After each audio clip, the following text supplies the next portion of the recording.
Hello friends, welcome back. जैसा कि मैं अपनी फर्स्ट सीरीज में आपको बताया था कि मैं अकाउंट्स के बारे में सीरीज बना रहा हूँ। तो ये मेरी फर्स्ट सीरीज है जिसमें मैं आपको आज बताने जा रहा हूँ कि बिजनेस करने के लिए आपको किस तरह की कैटेगरीज के अंदर में वर्क करना है। जो बिजनेस हम कहते हैं, business, what is the business? Business का मतलब है कि हम जो बिजनेस कर रहे हैं वो तीन तरह से करते हैं।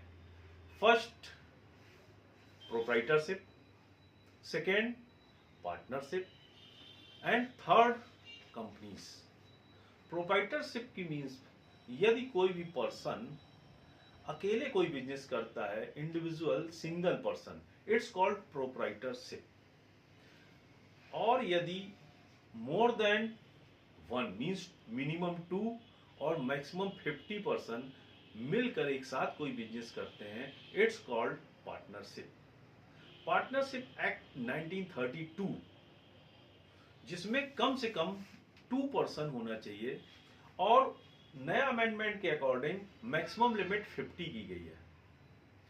Minimum 2 according to partnership act 1932 and maximum limit is 50। इसमें एक नया एडिशन जोड़ा गया है कंपनीज अमेंडमेंट एक्ट 2013 के अकॉर्डिंग कि पार्टनरशिप को हम एलएलपी में भी कन्वर्ट कर सकते हैं। LLP, limited liability partnership, LLP, limited liability partnership. इसमें मैक्सिमम लिमिट 200। अब नेक्स्ट पार्ट जो आ रहा है वो आ रहा है आपका कंपनी। कंपनी को मेनली 2 पार्ट्स में डिवाइड करते हैं, private limited company and public company. Public company को हम पीएसयू भी कह सकते हैं। 2 पार्ट में इसको हमने डिवाइड किया है। अब कोई भी पर्सन जब बिजनेस करता है तो वो प्रोप्राइटरशिप में कर रहा है, पार्टनरशिप में कर रहा है, या कंपनी बनाकर कर रहा है।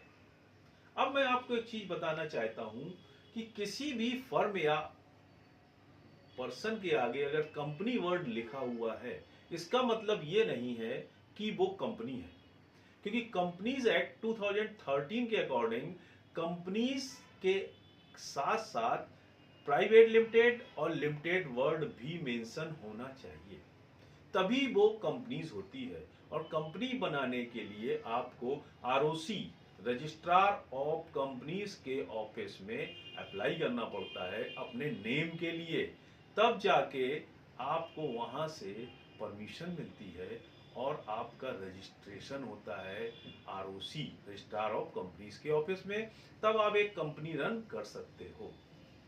तीनों तरह से जितनी कैटेगरीज मैंने आपको बताई हैं, उन तीनों कैटेगरीज में जो हम पैसा इन्वेस्ट करते हैं, प्रोप्राइटरशिप में जो पैसा इन्वेस्ट करता है proprietor is called capital. Partnership में जो पार्टनर्स पैसा इन्वेस्ट करते हैं बिजनेस के लिए, इट्स कॉल्ड पार्टनर्स कैपिटल।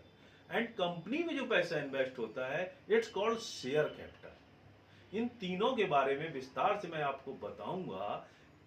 पहले मैं आपको बताऊंगा कि कंपनी, पार्टनरशिप, प्रोप्राइटरशिप, तीनों में क्या डिफरेंस है, वो मैंने आपको क्लियर कर दिया।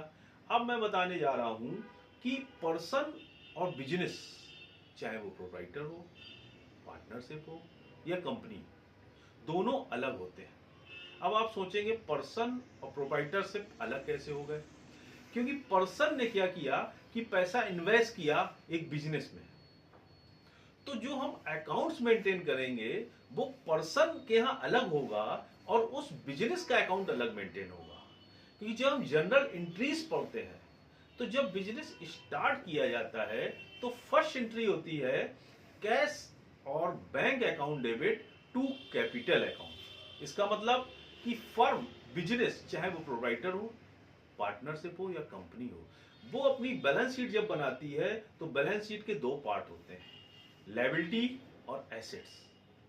तो कैपिटल को always shown in the liability sides and cash always shown in the asset side. इसका मतलब आपको समझ में आ गया होगा कि बैलेंस शीट में हम कैपिटल को दो पार्ट में शो करते हैं क्योंकि डबल अकाउंट सिस्टम से हमने अकाउंट मेंटेन किया हुआ है। कैपिटल लायबिलिटी हो गई, तो आप सोचेंगे आप प्रोप्राइटर है तो आपने जो पैसा लगाया लायबिलिटी कैसे हो गई? आपके लिए तो वो एसेट्स है, लेकिन उस बिजनेस जिसमें आपने पैसा लगाया है वहां वो लायबिलिटी है, और उनके पास कैश जनरेट हो गया। जब मैं आपको अभी जर्नल एंट्री की सीरीज बताऊंगा तब आपको ये टॉपिक बिल्कुल प्रॉपर कॉन्सेप्ट समझ में आएगा। आज के वीडियो के लिए थैंक यू।